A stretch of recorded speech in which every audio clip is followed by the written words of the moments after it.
नमस्कार, यह ring theory का सिक्स्थ और इंटीग्रल डोमेन का सेकंड पार्ट।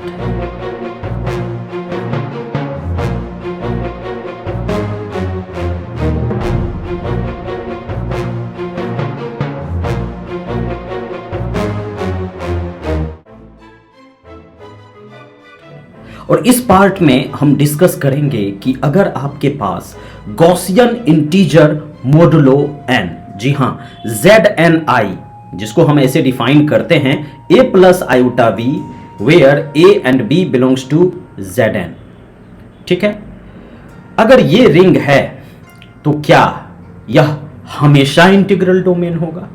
और अगर हमेशा इंटीग्रल डोमेन नहीं है तो n के किस वैल्यू के लिए यह इंटीग्रल डोमेन हो जाएगा और किस वैल्यू के लिए यह इंटीग्रल डोमेन नहीं होगा? ठीक है, तो चलिए शुरुआत करते हैं इस डिस्कशन की। लेकिन इसके साथ ही मैं ये भी कहना चाहूंगा कि इस चैनल पे अब जो है 8 बजे सुबह से मंडे से जो है हम लाइव क्लास शुरू करने वाले हैं लीनियर अलजेब्रा का, तो डेफिनेटली उसको आप ज्वाइन कीजिए। ठीक है जी, तो चलिए आगे बढ़ते हैं। सबसे पहला सवाल, सबसे पहले तो एक रिजल्ट हम इससे रिलेटेड आपको डेफिनेटली यहां पे देंगे, लेकिन उस रिजल्ट को देने से पहले क्यों ना कुछ सवाल जवाब का जो सिलसिला है उसको यहां पे जारी किया जाए, जिससे चीजें जो है बहुत अच्छे से क्लियर हो जाए। ठीक है, फिर बाद में जनरलाइज कर देंगे, फॉर्मुलाइज कर देंगे, ट्रिक बता देंगे, जिससे कि आपको तुरंत पता चल जाएगा देखते ही कि वह इंटीग्रल डोमेन होगा या नहीं होगा। लेकिन सबसे पहला जो सवाल है आज के इस वीडियो का वो ये है कि अगर हम मान लीजिए Z6I लेते हैं एडिशन मोडुलो 6 और मल्टीप्लिकेशन मोडुलो 6, तो क्या यह इंटीग्रल डोमेन हो जाएगा? याद रहे, इंटीग्रल डोमेन कहने का मतलब होता है commutative ring with unity and without zero divisor. Unity होना चाहिए दोनों ही यूनिटी, आई मीन टू से एडिशन के रिस्पेक्ट में और मल्टीप्लिकेशन के रिस्पेक्ट में, लेकिन जीरो डिवाइजर्स नहीं होना चाहिए।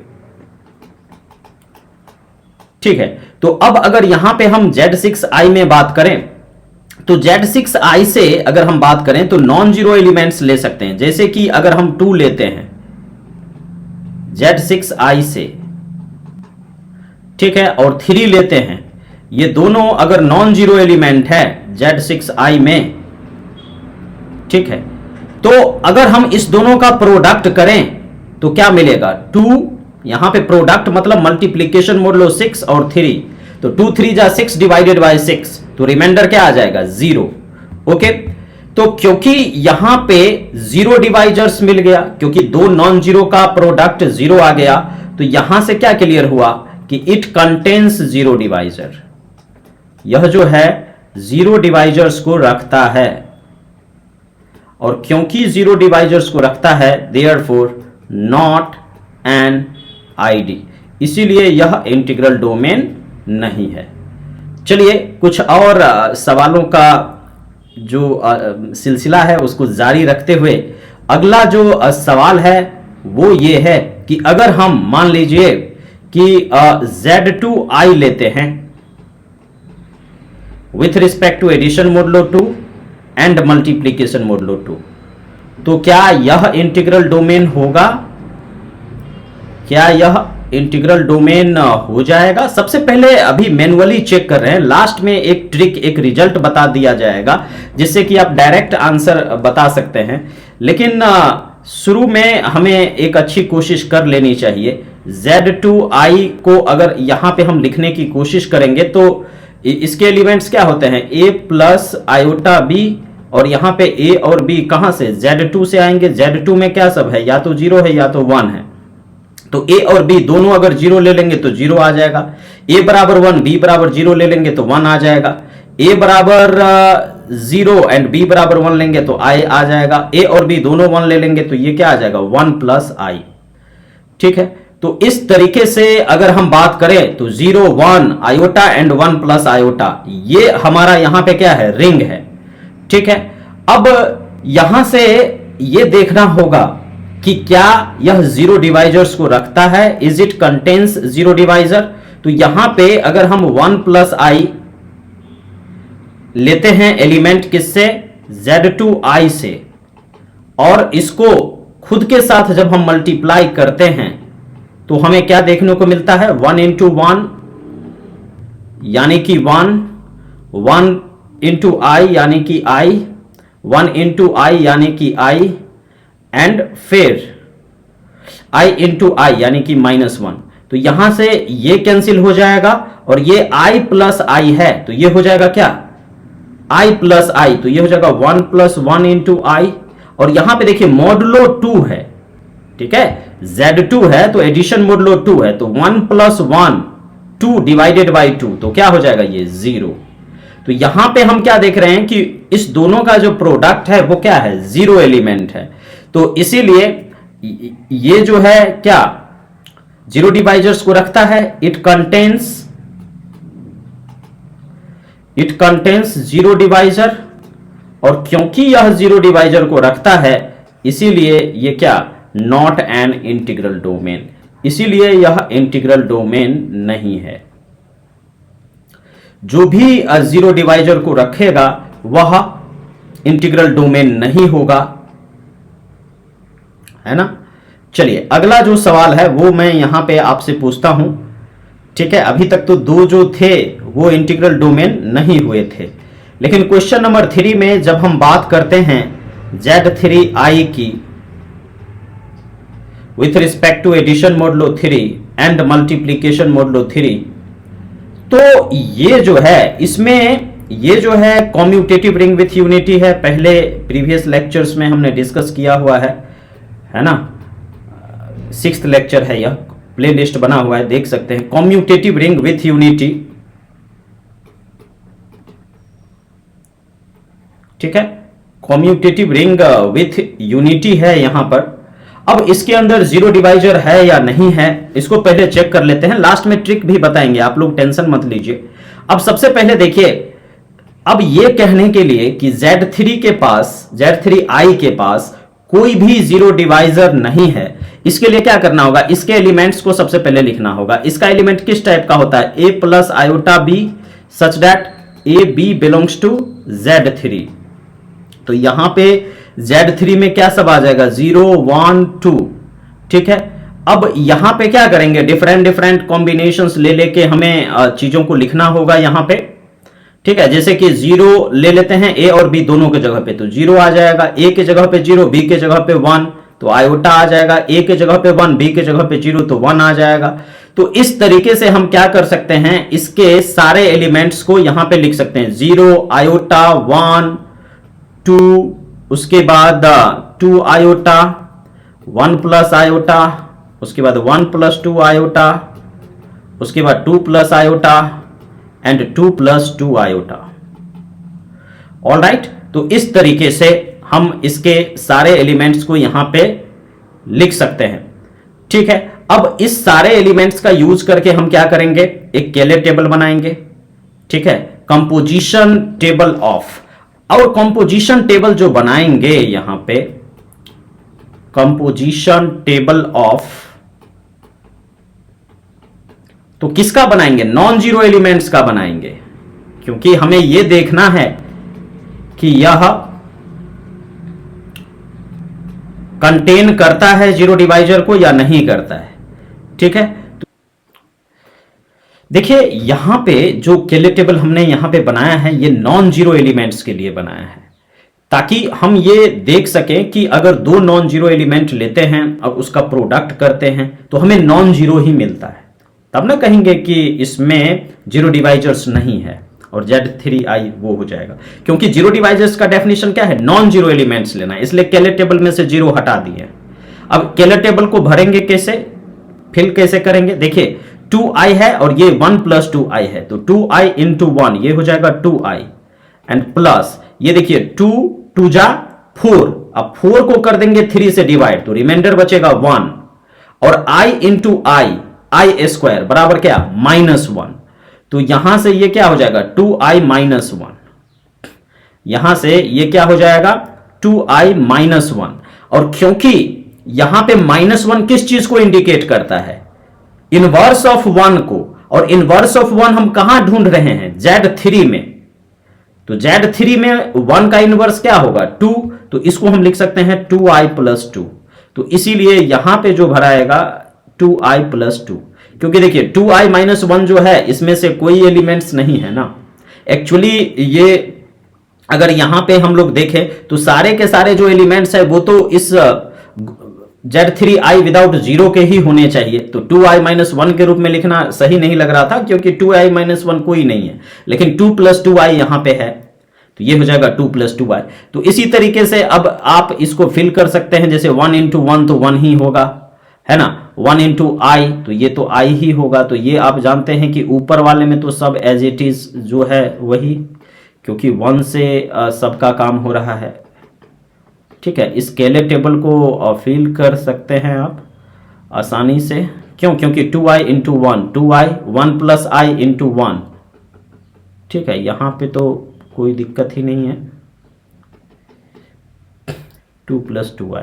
तो इसलिए एक मैंने यहां पे करके दिखा दिया। इसी तरीके से आप बाकी सबको फिलअप कीजिए जल्दी जल्दी।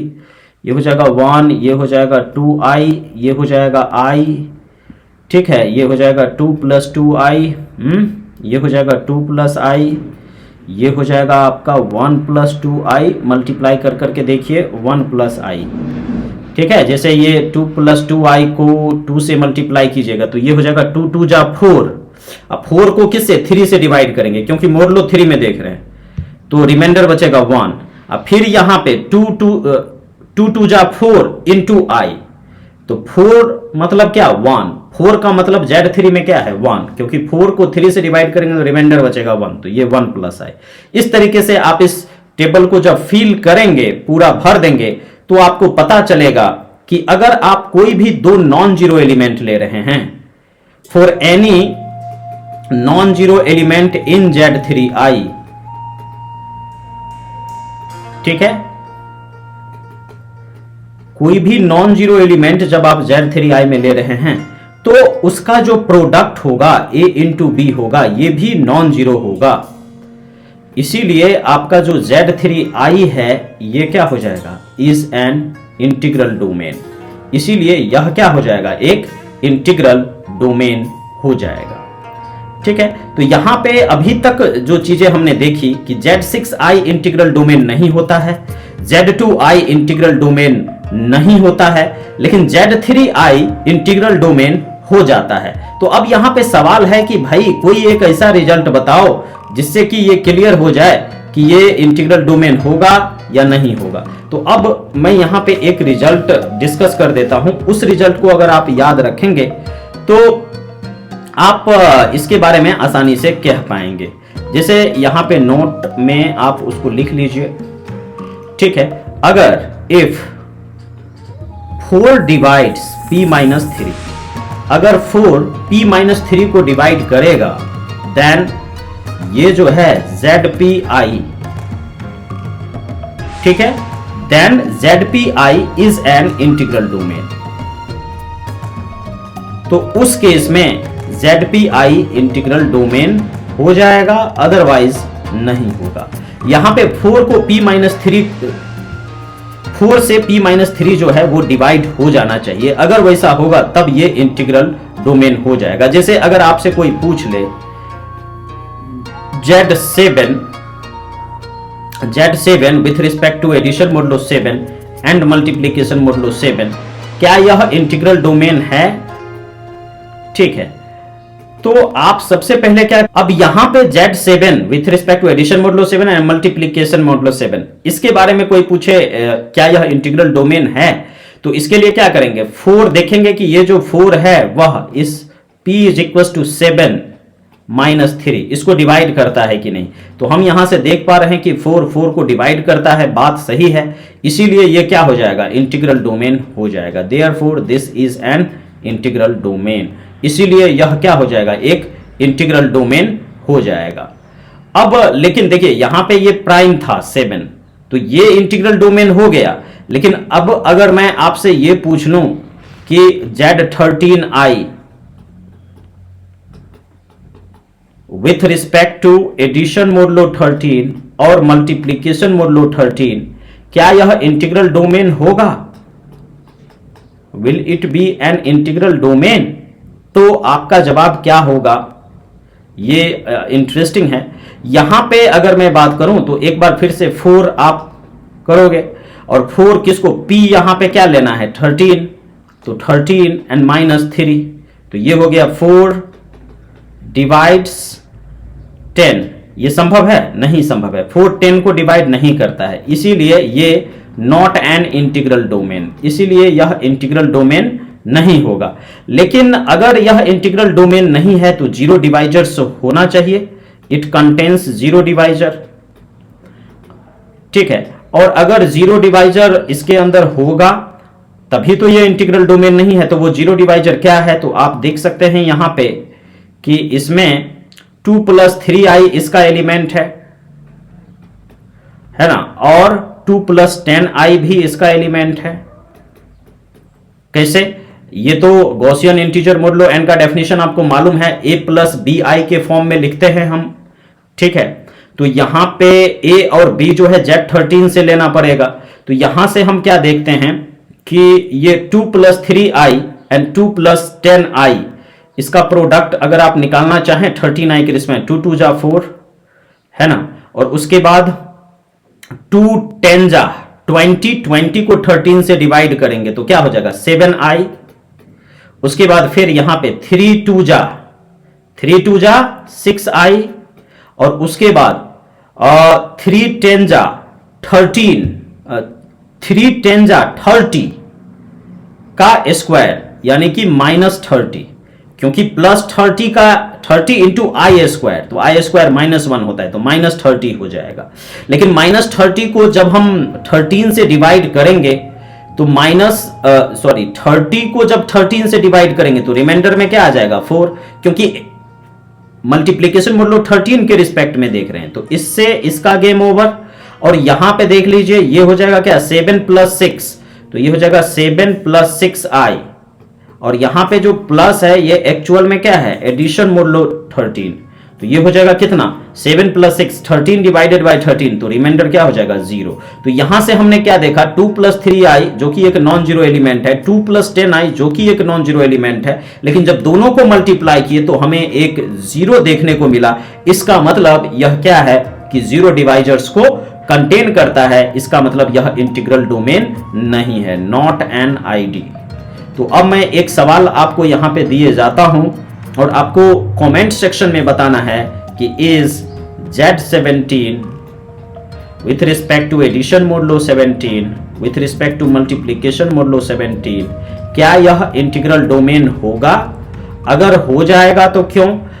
अगर हो जाएगा तो इसका केलर टेबल बना लीजिए, है ना, चीजें बहुत अच्छे से क्लियर हो जाएगी, अलजेब्रा ऑफ मोडुलो भी क्लियर हो जाएगा। और अगर यह इंटीग्रल डोमेन नहीं है, ठीक है, तो इसके अंदर जो जीरो डिवाइजर्स है उसको आप कमेंट सेक्शन में जरूर कमेंट करें। एक बार फिर से मैं बताना चाहूंगा कि हमारा जो टेलीग्राम चैनल है पीके मैथ्स पंकज 13, ठीक है, इस टेलीग्राम चैनल को जरूर ज्वाइन कर लें। पीडीएफ लिंक्स बहुत सारे हेल्प आपको मिल जाएंगे। अगर आप CSIR NET GATE IIT JAM इस सब के एस्पायरेंट है, NBHM, ठीक है, तो डेफिनेटली आपको हेल्प मिलेगा, ठीक है। ये जो रिंग थ्योरी है ये तो कॉन्टिन्यूसली आते रहेंगे, और मंडे से लाइव क्लास ज्वाइन कीजिए लीनियर अलजेब्रा का। धन्यवाद।